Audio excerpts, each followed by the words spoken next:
Radio. News Talk 610 AM and 102.1 FM. KVNU. I'm Bill Walter, KVNU News. News is brought to you by Cardall's Insulation. Utah State men's basketball came up just short in its first loss of the season, falling to UC San Diego. 75-73 Tuesday evening in the D. Glenn Smith Spectrum.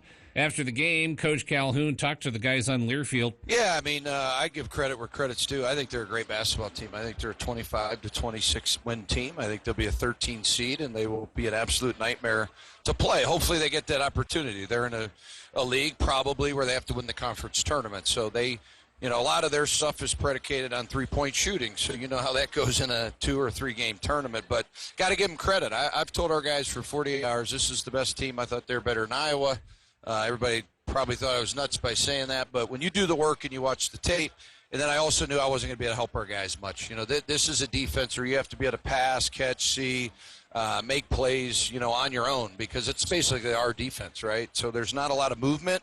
You can't create a lot of drives and a lot of leverage, and we just, we didn't make shots. Utah State will now hit the road for 3 straight beginning Sunday, December 22nd, when the Aggies take on St. Mary's in Moraga, California. Tip-off is set for 6 p.m. Our pregame coverage at 5. That'll be Sunday evening, late afternoon, right here on KVNU. Meanwhile, the Aggie women's basketball team hosting UC Riverside this evening at 6 o'clock in the D. Glenn Smith Spectrum. A 20-year-old Newton man has been sentenced to jail for downloading child pornography. Raiden Sazama was ordered to turn himself into the Cache County Jail by today after telling the court he had made the greatest mistake of his life. Sazama was sentenced December 11th in Logan's 1st District Court. He previously pleaded guilty to 2 counts of sexual exploitation of a minor, amended to a 3rd-degree felony. Sazama was arrested in November 2023 after Cache County Sheriff's deputies tracked child pornography to his electronic device. The material was reportedly downloaded around August 2023. During Sazama's sentencing hearing, defense attorney Shannon Demler said his client was a good person who made a big mistake in judgment. He explained how his client had no criminal history and immediately began counseling after being arrested. Sazama said getting arrested impacted every relationship in his life. He promised to change, stating he never wanted to commit another mistake in his life. Judge Brian Cannell said Sazama's mistake was criminal activity that turned young children into victims. He sentenced the defendant to 60 days in jail, giving him work and treatment release and a $500 fine. Well, it's been relatively dry in this early part of the winter season for most of Utah. Optimism remains over the state's water conditions as reservoirs look to be in fairly good shape. December has seen a slow start for precipitation in Utah, with the current snowpack at 81% of normal as of Tuesday. However, the Utah Division of Water Resources hopes for near normal accumulations to register by spring.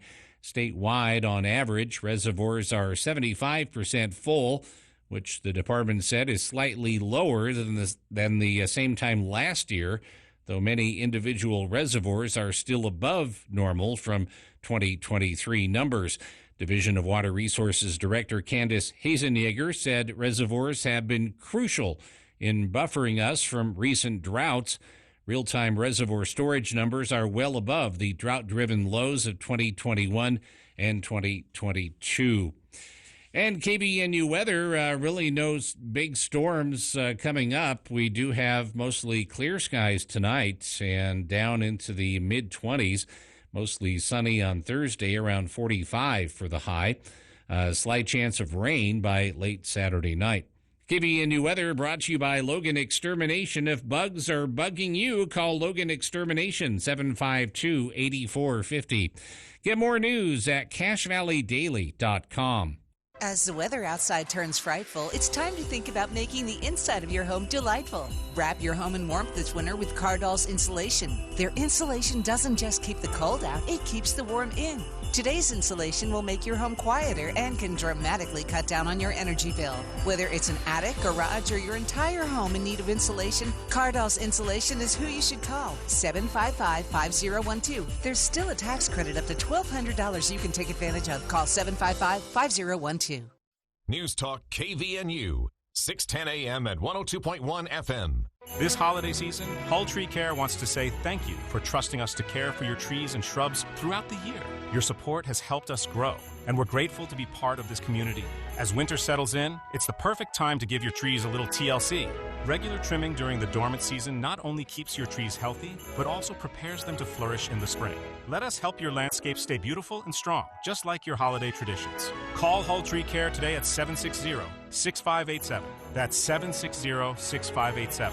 From our family to yours, happy holidays. No matter what the conditions, DD Auto and Salvage can get your vehicle up and off your property. Now is the time to plan to make extra cash by calling DD Auto and Salvage and moving that old vehicle. Let them pay you for that junk vehicle. DD Auto and Salvage makes it so easy to get rid of your junker vehicles, paying you the most money possible. If you have metal, DD Auto and Salvage in Logan wants to pay you today. Call 787-1204. That's 787-1204 today. See store for details. Anderson Seed & Garden's Christmas blowout event continues. Now save 50 to 75% off almost all Christmas items in stock. That includes trees, ribbons, garland and wreaths, ornaments, and much more. They also have clearance markdown items starting at $1. All sales are final. It may be winter, but it's never a bad time to learn about gardening. Sign up for their weekly gardening class, which starts January 27th. $40 a person or $60 for two. See store for details. There's always something new at Anderson Seed & Garden, Logan. Does your financial advisor take the time to really listen to you? Is your financial strategy personalized for you and your family? When you work with Edward Jones in Cache Valley, they focus on what's important to you. They'll help you create a personalized financial strategy backed by their advice, tools, and resources to help you reach your goals. And Edward Jones will partner to help your strategy stay on track no matter what happens. Call one of our 11 locations for Edward Jones in Cache Valley. Edward Jones, member SIPC. KVNU's For the People with Jason Williams and Bill Walter. And it is Utah known as the fraud capital of the world. Not because we have more people committing fraud, but because we have so many people falling for it. Going beneath the headlines and connecting you to the newsmakers. The radio is a great way to get the word out to a lot of people in an emergency. So we thank you for your help and being a partner with us. For the People on News Talk KVNU, 610 AM, 102.1 FM, online at 610kvnu.com and on the KVNU mobile app.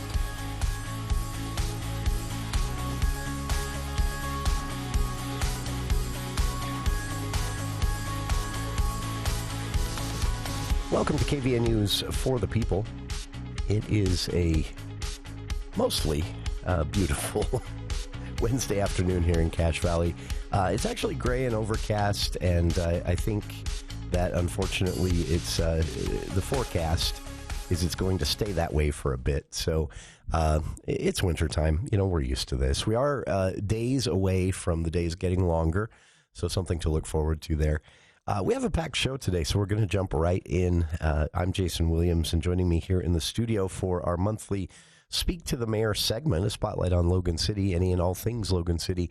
We have with us Logan City Mayor Holly Daines, and this month, to close out our final Speak to the Mayor episode of 2024, she has brought with her Logan City Councilmember Amy Anderson. And Amy, you and I can't see each other because of these giant monitors we have in the studio now, but hello, thank you, and to Mayor Daines.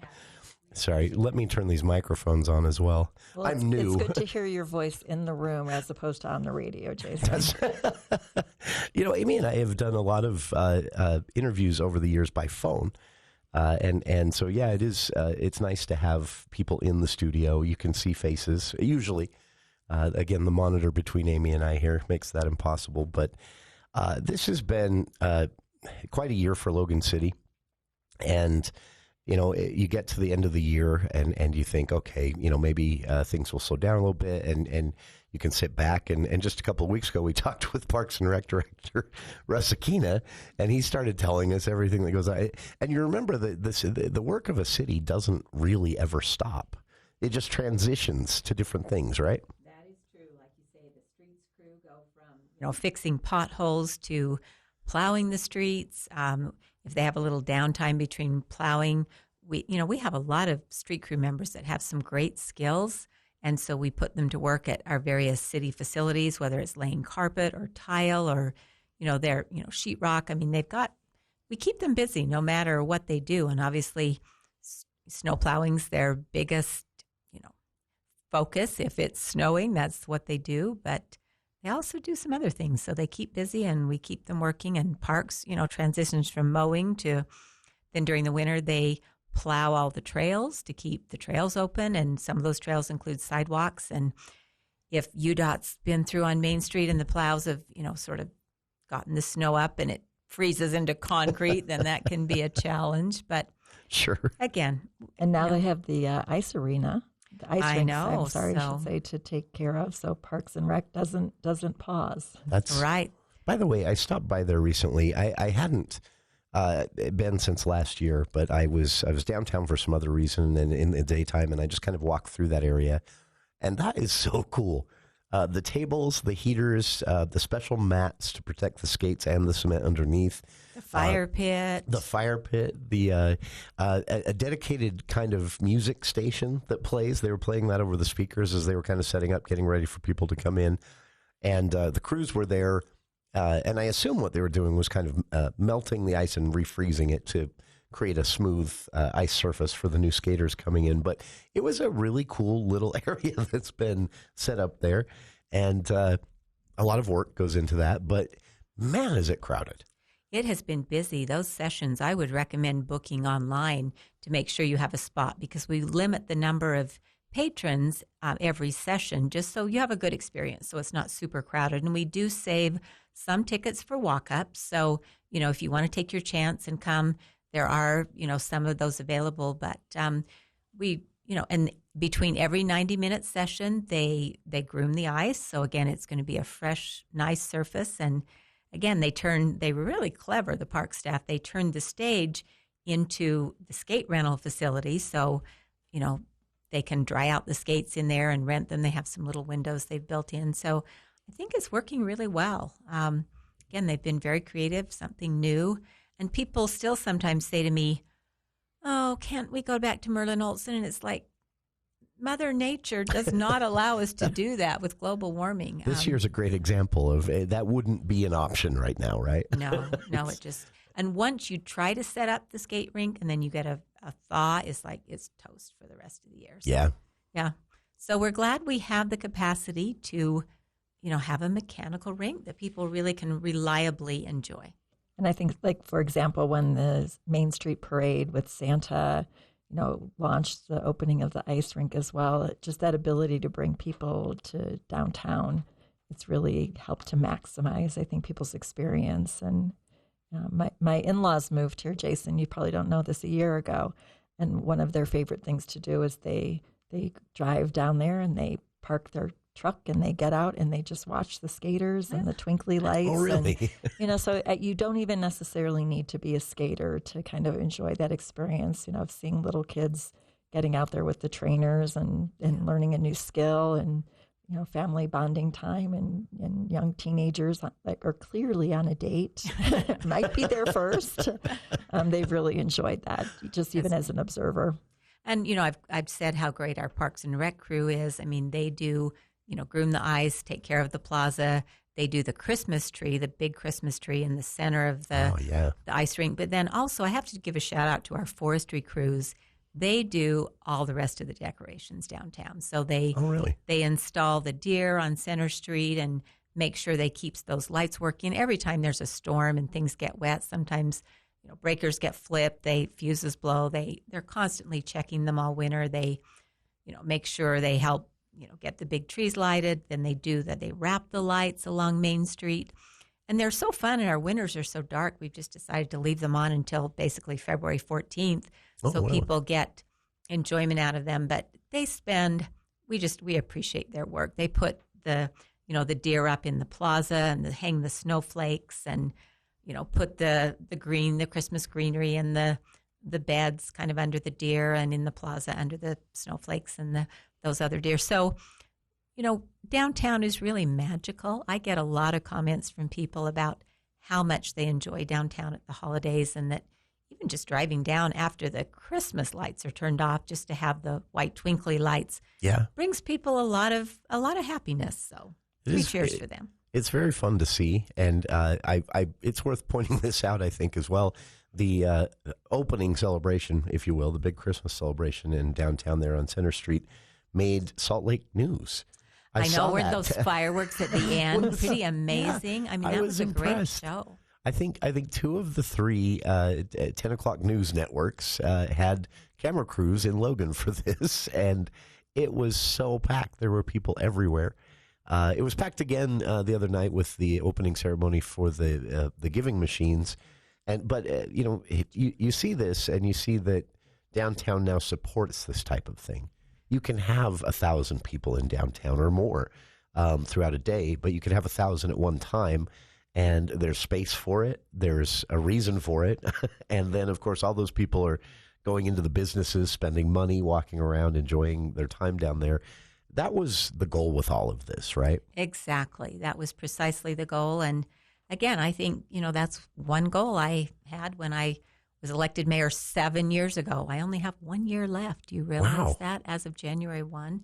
And I think, again, with the support of the council who shared the vision and the department heads who made it happen, I think we've knocked that one out of the park. Absolutely. And one thing, too, I look forward to, future leaders of Logan City, continuing that. We look at the new library and the library plaza that's there now as well. I can see activities spreading with the crosswalk now on 200 North. Sure. That ability to link all of downtown from Center Street North, I think is going to really create a wonderful space. Yeah. Not just for citizens of Logan, but citizens of Cache County in general, and our tourists. That's I have to confess, not a citizen of Logan myself, and I take advantage every chance I get. So on the tell plaza, the mayor though. On the plaza, we got funding from the county through the RAPS tax. For that very reason is they knew that the plaza would draw people from the entire county, and they do, and so we appreciated that support as well as our private donors. And again, we really leveraged a lot of sources to make that happen. The city invested a lot, but we had private investors, we had other government investors, and it all turned out well. It did. I think it really has a benefit for Logan City, but also the residents. And for our listeners, again, you're listening to Speak to the Mayor, our monthly spotlight on Logan City with Logan City Mayor Holly Daines in the studio. And this week also joining us, Logan City Councilmember Amy Anderson. Stick around, more to come right after this. This Christmas, you can make a difference for families in Cache Valley through Cares for Christmas. For over a decade, Cares for Christmas has been bringing comfort, joy, and hope to families in need. Families who might not ask for help, but truly deserve it. Every family we help has been thoughtfully nominated, and this year we are supporting 15 families and over 70 individuals, our largest outreach yet. From warm clothes to toys to practical items and gift cards, your generosity can light up their holiday season. To help, visit caresforchristmas.org. That's caresforchristmas.org. And thanks for caring this Christmas. Disasters don't wait for a convenient time. When the unexpected strikes, call the trusted team at Blue Sky. Remember, Blue Sky is that same great ARS team you know and trust. This is Tom with Blue Sky Restoration. When disaster strikes, whether it's a flood, fire, mold damage, or an unforeseen accident, Blue Sky will clean up, repair, and restore your home or business like it was before. No disaster is too big or too small. For all your restoration needs, you can trust our Blue Sky team. Express your love for her this Christmas by presenting a piece of diamond jewelry from S.E. Needham Jewelers. Diamond jewelry makes a woman feel cherished. A pair of beautiful diamond earrings will add to the sparkle in her eyes. Adorned in diamond earrings, she'll feel elegant and appreciated. Choose from a large selection of quality diamond earrings, all specially priced for the holidays. With diamonds direct from Antwerp, Belgium, we offer our integrity price guarantee. Open Monday through Saturday, 10 to 7. S.E. Needham Jewelers, middle of the block, at the sign of the clock. Senior Moments Sponsored by the Empowering Seniors Group on News Talk KVNU. My name is Bruce Lee. I am here with my co-host Sid Roeder. We're here for another fun show. This radio show is sponsored by the Empowering Seniors Group, which is a group of professionals that has dedicated their time and efforts to provide information that is hopefully useful to seniors, their family members, caretakers, and really anybody who's interested. Senior Moments, every Saturday morning at 7:30, right here on News Talk KVNU.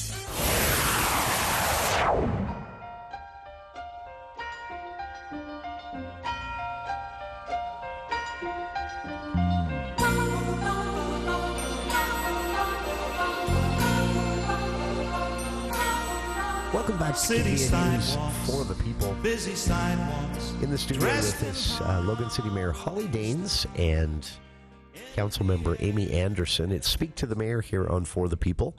And I kind of hogged that first segment because I like to talk about downtown. As a lifelong Valley resident, it's just exciting to see this happen. And so much of it, talked about for years, but finally happening. But I'll stop now because I know there were some things that both of you wanted to make sure we got to today for Logan residents and Valley residents as well. A quick note on that. Oftentimes when we're talking about Logan City, there are so many things that come up as a Logan City thing that really affect all of us. That's true. And that's a unique challenge, right? And this next issue really does. And I have to thank Amy Anderson because she has stepped up. She is the chair of the local homeless coordinating council. And as such, she has a seat on a state board that is trying to talk about this issue of people who are unhoused. And this is the time of year that we really notice that more. We hopefully care about those people a little more. And she is just really up to speed on some of the things that are going on. So I invited her to come and, just make us all a little bit more aware of some of the challenges that those individuals deal with, that we as a city or other cities deal with in trying to provide help. So, Amy, give us your perspective. Thanks, Mayor. So I think that ultimately what has struck me over the last few years in working with this area is just the willingness of our community to step up and help.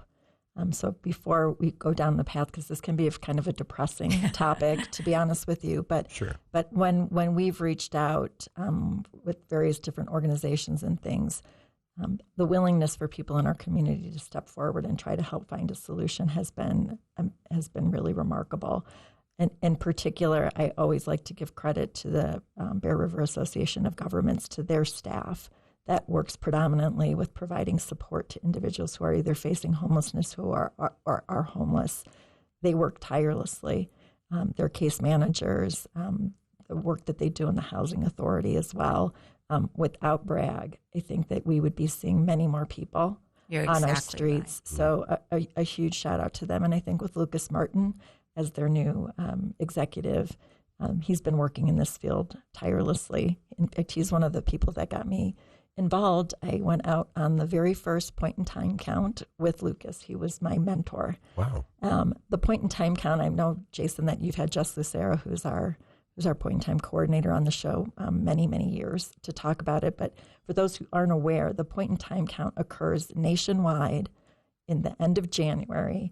And it's a time where communities need to report. They need to go out, find and identify individuals that are unhoused and report that back. It's January 28th.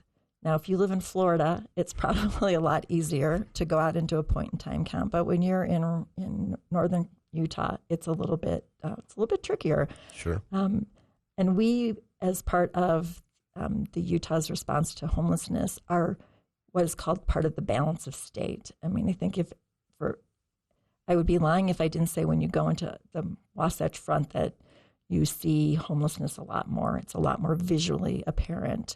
And then there's kind of the balance of state, which are the other counties that kind of ring the state from the north to the south. And we're part of the Bear River Homeless Council, which includes Rich, Box Elder, and Cache Valley. So some of the things I'm going to talk about today, it's hard to separate out what specifically is for Cache. Some of the information relates to the entire Bear River area, but that point in time count is a critical piece of information that helps us get more funding from the state, that helps get more funding from federal dollars. I think what's really significant is when when we look at the point in time count over even just the last 3 years, last year for Cache County is one thing I can't separate out. On that night, there were 148 individuals in Cache County that were considered homeless.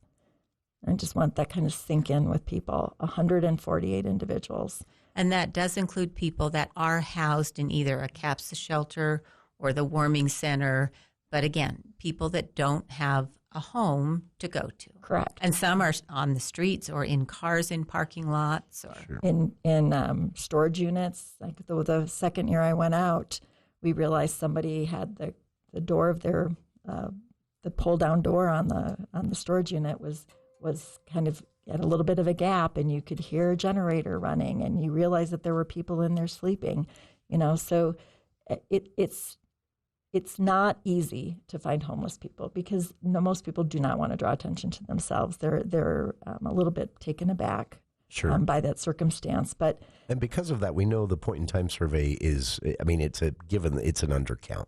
It right? is, yes. It's the best we'll probably ever be able to do, and it will let us see trends, which is very useful, but we know there are more people out there, right? Absolutely. And the point in time count, one of the things people don't necessarily always understand is it goes for 3 days. We have crews go out for 3 nights, but the question is always about where they did they have shelter in a place that was fit for human habitation on that night of January 28th. But in addition to that, when you kind of look at homelessness in the Bear River area over the whole course of the year, I think what's kind of significant is that the numbers have grown dramatically. In 2020, our number was lower. We last year reported for fiscal year 2022, which is last reporting year, 437 people experiencing homelessness in the Bear River area, 385 of those for the first time. And I think that's one of the things, there's been many, many conversations about the lack of affordable housing and available housing here in our community. And those two figures are irrevocably tied. Like when you look at communities that have higher homeless rates, it's usually because they have a higher cost of housing and a lack of housing. And so as we've all experienced in this area, housing's getting more and more expensive. And I think that we're going to continue as long as that happens. So we're going to continue to see a rise of people who are experiencing homelessness. One of the other things I wanted to talk about, Jason, too, though, is I think many people, when they think about homeless response, their first go-to is homeless shelter. They think that that's emergency shelter is what's the only solution to the homeless problem. And when we say emergency shelter, we mean things, as Mayor Daines already mentioned, domestic violence shelters, which are a source. I think when we look at our PIT count from last year, out of those individuals, 81 of those 148 individuals were survivors of domestic violence. So it's a huge percentage here in our community of those who are finding themselves unhoused. So emergency shelter is a domestic violence shelter. It's the William A. Bernard Warming Center. It can be the hotel voucher program that Bear River Association of Governments administers. So there's people, they may in that moment have shelter, but it is emergency shelter. That's just one of 6 pieces that's required in a comprehensive homeless response system. One of the other pieces is coordinated entry. And this, people may not be aware, but all of the individuals who help to support individuals who are either facing homelessness or are homelessness meet every week in a coordinated effort to prioritize the individuals that have the greatest need and to make sure that they are in the most appropriate place to get help and support. So it could be Bragg, it could be a CAPSA, it could be New Hope down in Brigham City, which is also a domestic violence shelter. It could be the William A. Bernard Warming Center. But individuals come around a table, and again, the goal of that is to prioritize those with the greatest need and make sure that they're getting to the resources that are going to best help them. Sure. It kind of assigns them based on the standards that the Bear River LHC has identified for our standards and our expectations. So each LHC kind of sets those. So coordinated entry is a big part of addressing homelessness. And this, sorry, go ahead. I was just going to say, I mentioned to Amy the other day, I said, it's so difficult because some of these unhoused individuals don't want help. But she corrected me gently and said, these individuals may just have conditions that don't allow them to accept help. And I had to think, You're right. So, again, sometimes, I think I find myself, Jet, why won't they let us help them? But again, because of substance abuse or mental health issues or whatever, they may just simply not be able to accept that. But again, these caseworkers try and get them into situations where they can get some help, and then hopefully a situation where they can be sheltered. It's interesting to me, too, as a political junkie who is, oftentimes hearing discussions about homelessness come up in public policy debates or even candidates and campaigns at times, how simple all the solutions are to the person speaking at that time. And yet, Amy, you've just laid out how much coordination goes into helping one individual, one family, to from the point of being able to know about the challenges and then being able to do something to try and help them out of it. This is eye-opening. Listeners, I hope you'll stick around. We're going to be talking about this more here on our Spotlight on Logan City. Speak to the mayor with Logan City Mayor Holly Daines. And this week joining us to talk about homelessness, the work of Bragg and others that are involved, including the state, as this is a growing problem here in Cache Valley. Many people don't realize is a growing problem. We'll keep the conversation going after this look at the news with KVNU's Bill Walter.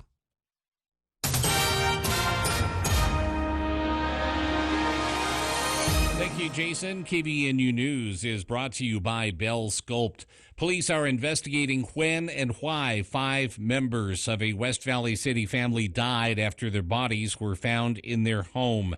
A relative who had not heard from them in several days came to the house and also found a 17-year-old boy in the garage with an apparent gunshot wound.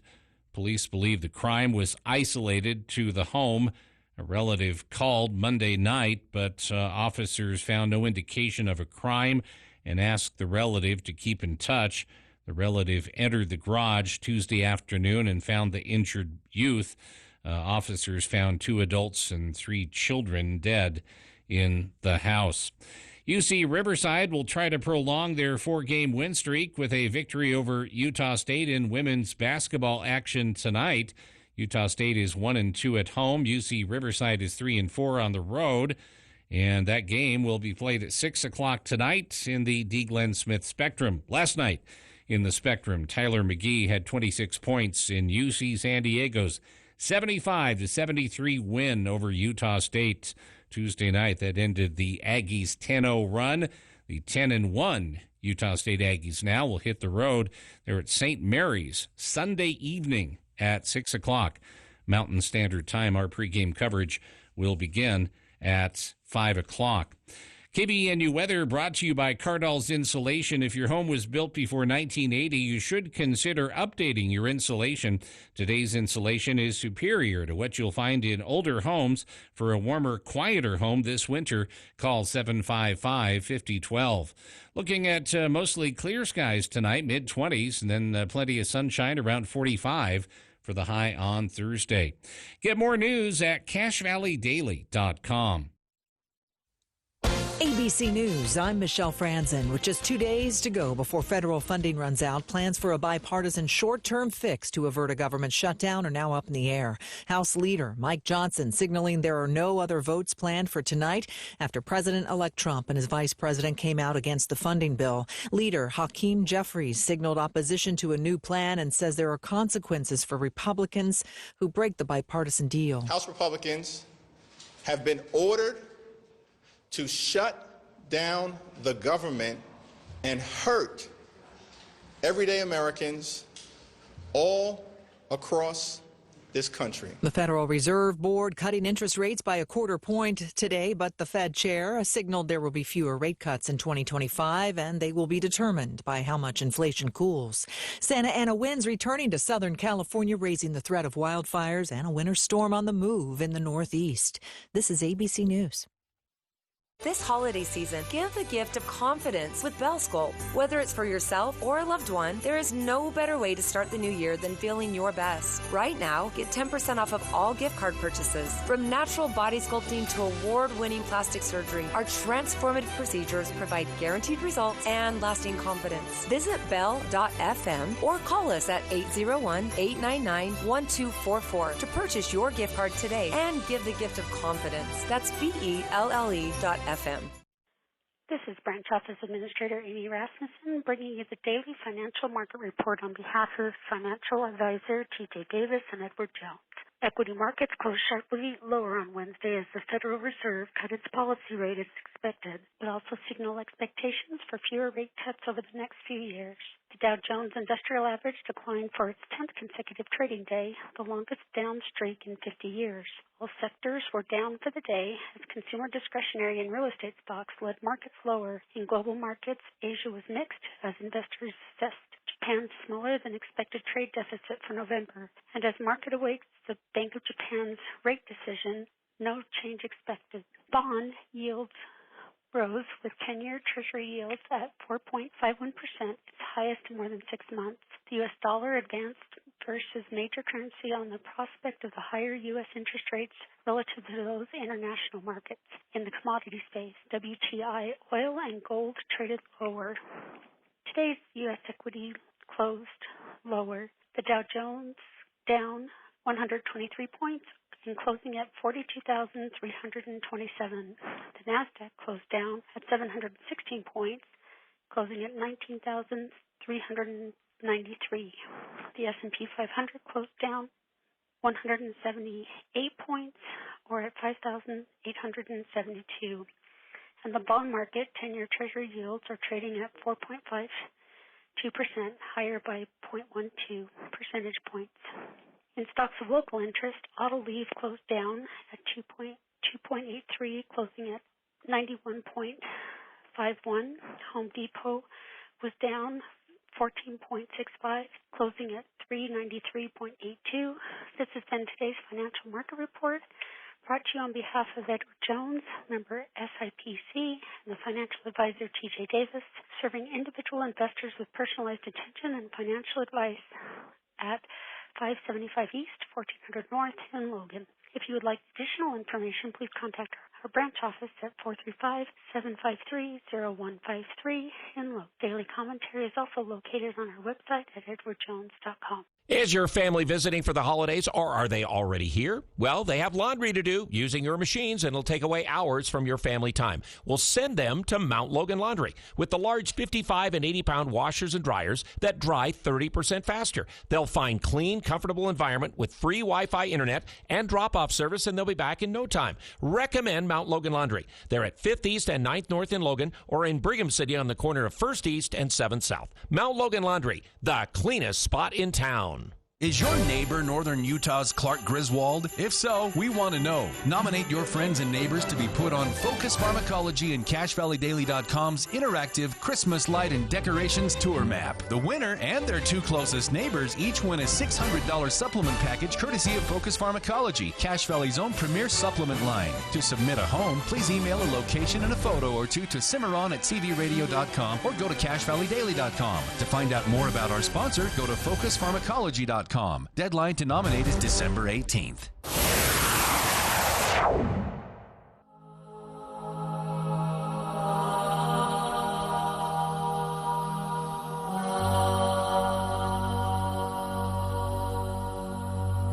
Welcome back to KVNU's For the People. Speak to the mayor with Logan City Mayor Holly Daines joining us here in the studio this hour alongside Mayor Daines. Councilmember Amy Anderson as well. We're talking about homelessness in Cache Valley, both how we often find out about it through efforts like the Point in Time survey that's done each year, one coming up in January. Mm-hmm. Is that okay? January 28th. And we'll talk about that specifically again because there's an opportunity for folks to volunteer to help that survey happen. And the response to what when we do know about a situation where homelessness is affecting a family or an individual, as Amy has kind of laid out, requires so much coordination and so many people and programs involved to help people out of this situation. And it's easy for us all to forget that this is something that could happen to any one of us. It doesn't mean I think most people feel they're insulated from this because you've got some money in a savings account. But a series of events oftentimes is how a person or a family ends up in this situation, right? Absolutely. And as I mentioned, there's 6 kind of elements of a homeless response system. And one of those is homeless prevention and diversion. And that could be, it's something we do not have here in Cache Valley, but that could be a resource center, a place that people can come that helps them identify maybe you have a lack of knowledge about finances or how to be a good tenant, what your tenant rights might be. So it's kind of a low intensity intervention, but it's a place that people who are at risk for homelessness can come and get that service and that support that they need. And then individuals who are kind of working their way out of homelessness also potentially could have access to folks like from BRAG or from Bear River Mental Health or from other service agencies so that they can help settle to help prevent a return to homelessness. So that's another key piece that we don't currently really have here in the Bear River area. One of the things we do have, though, is street outreach, and that's right now being done jointly between BRAG and the William A. Bernard Warming Center staff. And that's actually going out on a regular basis, seeking and identifying unsheltered homeless individuals and then connecting them with the housing and the services that are needed. And during the break, we were talking a little bit about this as well, that in Logan City, our new police chief has made a really conscious effort of trying to improve the relationship between law enforcement and BRAG and their case managers. So understanding when they encounter somebody, what can they do, where can they send them, how can they best help them. So street outreach, again, as you mentioned, it's just like these are all connected. It's not just that BRAG needs to do it or the Warming Center or police or sheriff, et cetera. All of these things require cooperation and coordination amongst people so that individuals can get that support that they need. Emergency shelter, we've already talked about. That's one of those key pieces of homeless response system, which is what we usually always first think about. One piece that we do have some of is transitional housing, and this is short to medium-term temporary housing for individuals. It could be maybe a year, 24 months, it might be 3 months, but it's a place that people can live while they are getting back on their feet. CAPSA has a whole community of transitional housing that's on their campus, but they also have agreements with landlords throughout the community. I'll just give a shout out to my church. Our church owns a home, and we participate with CAPSA and allow individuals to come and rent that. CAPSA helps to guarantee to make sure that the rent is paid.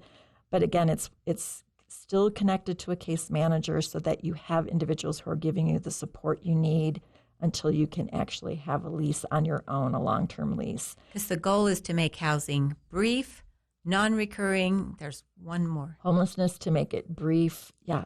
Why did you ask me that? Oh, sorry.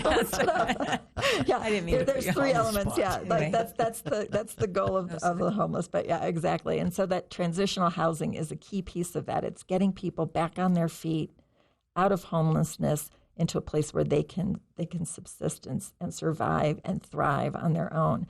And then the last piece is something that we really do not have here in the Bear River area, and that's permanent supportive housing. And what that does is it provides an intensive and costly, in some ways, intervention. So these are individuals who, without having ongoing support, would most likely end up back in homelessness. And so it's housing that has, 24-hour supervision. It has a case manager. It gives support to individuals for the rest of their life. And when we talk with BRAG about the families and the individuals that are approaching them, a huge percentage of people qualify for permanent supportive housing. If we had a program here, more than 50% of the individuals that are approaching BRAG would qualify for permanent supportive housing. Really? Mm-hmm. So this is a huge gap in our homeless response system.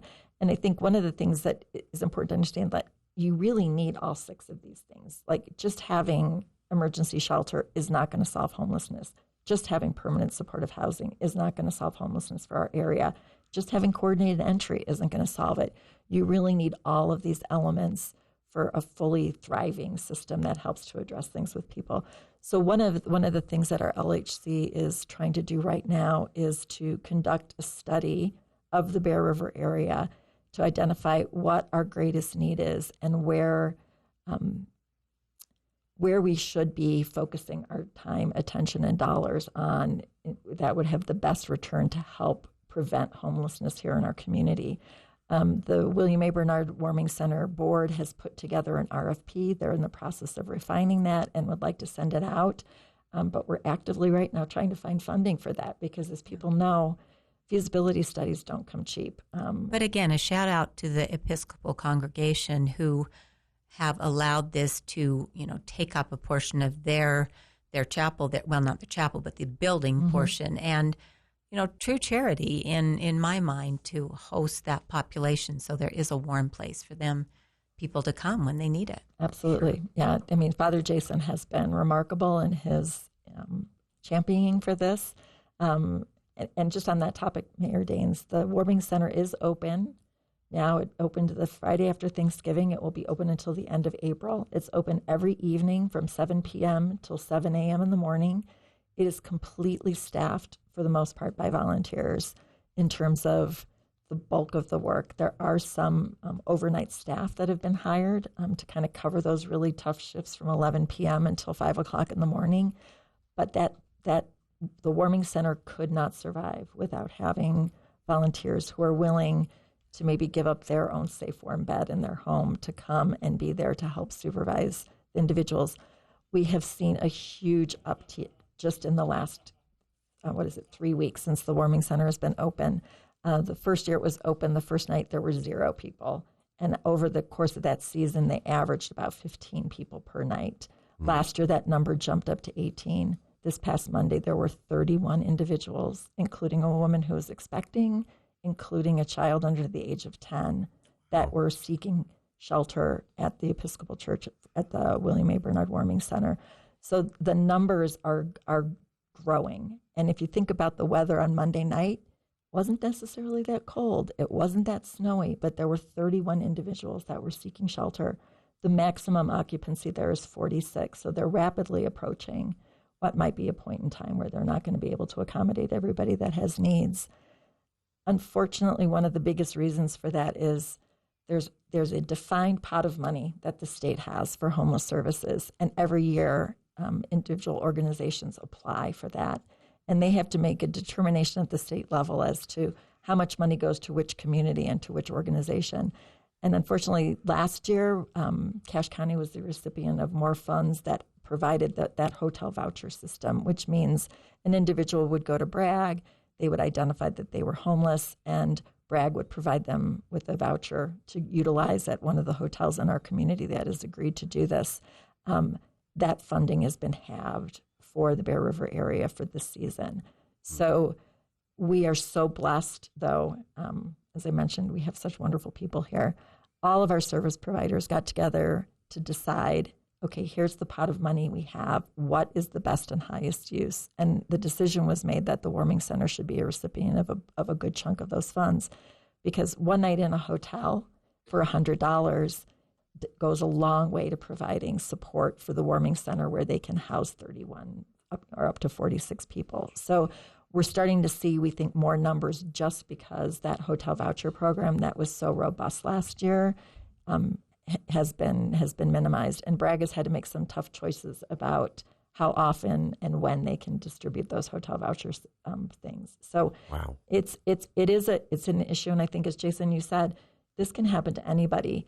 I think most people think that it's either addiction or mental health that drive people into homelessness. Of those individuals that I mentioned in that PIT count last year, 20% had either mental illness or substance abuse as the cause for their homelessness. That means 80% of the other people had, it was either domestic violence or financial things, et cetera, that placed them in that situation. So it's not just mental illness that leaves people in that situation. And again, I remind you that 85% of the people last year were homeless for the first time. So it's a growing problem. It can happen to anybody. And I just want to assure people, though, that our local homeless council, which is comprised of service providers, there are religious leaders, there's civic leaders that come to that. We are doing our best to try to figure out what is the solution for Cache Valley so that hopefully someday we put ourselves out of business. Sure. That's the goal, right? Is to get to a point where even the warming center is saying, well, we don't need to be here. Exactly. But we're far from that. We're far from that, unfortunately. Yeah, unfortunately, we're far from that right now. But if anybody's ever interested in coming to an LHC meeting, we do meet monthly on the first Tuesday of the month at 3 o'clock in the afternoon. If you want to just reach out to Karen Merkley at Bragg, her email is karenm@bragg.utah.gov. She can add you to the invitation list. We meet twice a year in person, but most of our meetings are held virtually. If you just want to attend and learn more about what we're doing there. And as always, volunteers at the William A. Bernard Warming Center are always needed. People can go to wabwarmingcenter.org and click on the volunteer tab. There's some online training that you need to do. They do a monthly in-person training as well.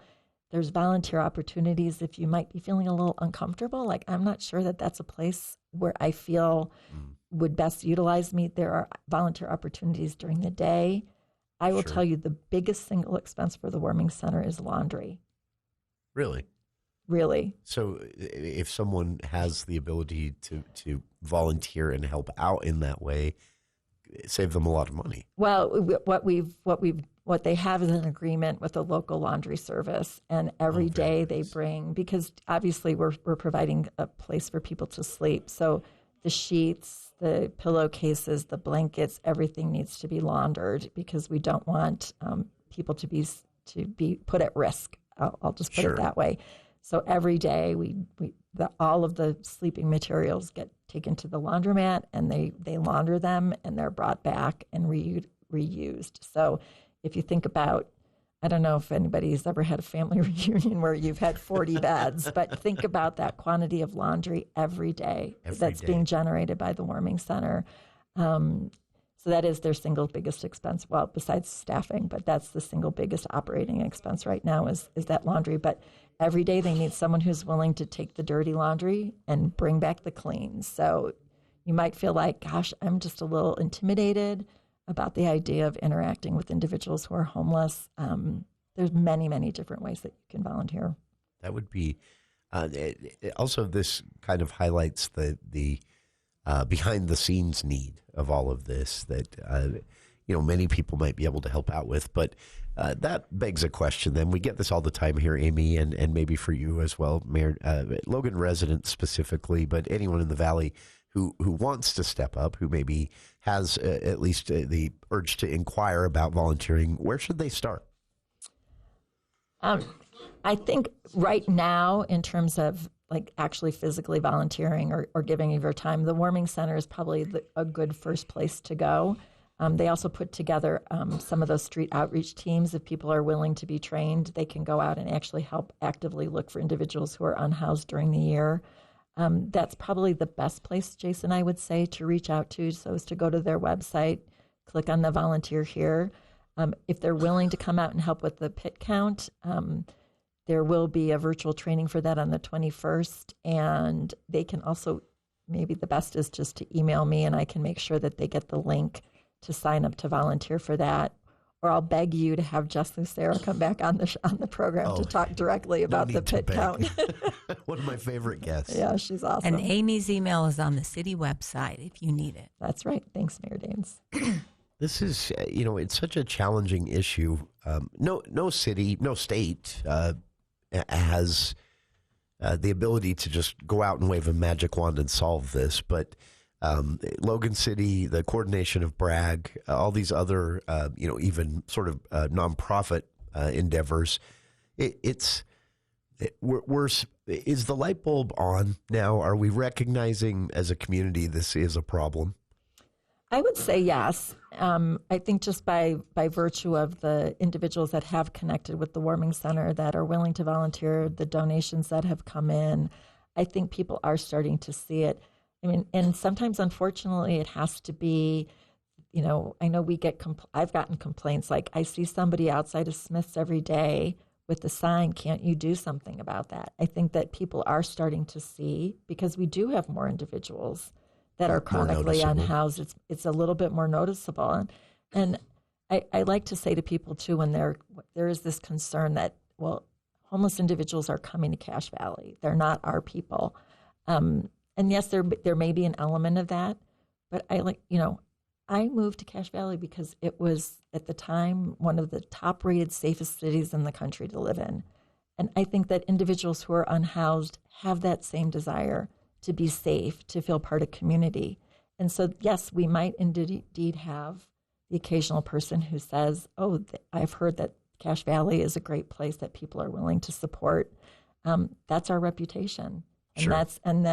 That generosity of spirit, I think, is something we don't ever want to lose sight of, and to recognize that that's a positive thing. It's not a negative thing. But a lot of the folks are from Cache Valley. Mm-hmm. We need to take care of our own. Absolutely. And also recognizing, again, that none of us are immune to the possibilities of this happening. And I know from talking with the folks at the Warming Center as well, we're talking people who have maybe who need the services of the Warming Center for a night. Mm-hmm. Others who, maybe a few days. Some that have maybe had a chronic issue with homelessness in their life, and they're passing through to somewhere with better opportunities for them. If we aren't doing that, I mean, here's the reality, regardless of anyone's opinion, political persuasion, funding debates aside, all of that, if we're not doing this, they're sleeping outside in the cold. And we're talking children, we're talking the elderly, we're talking veterans.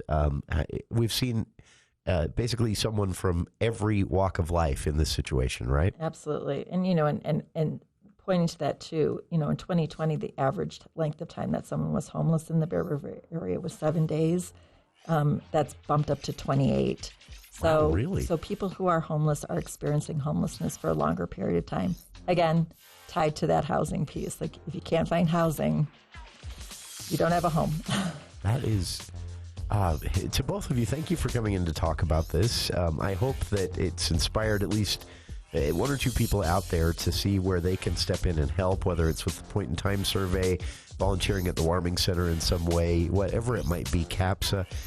There are so many ways to help, but this is a growing problem here in Cache Valley. Thanks again to our guests, Logan City Mayor Holly Daines and Councilmember Amy Anderson.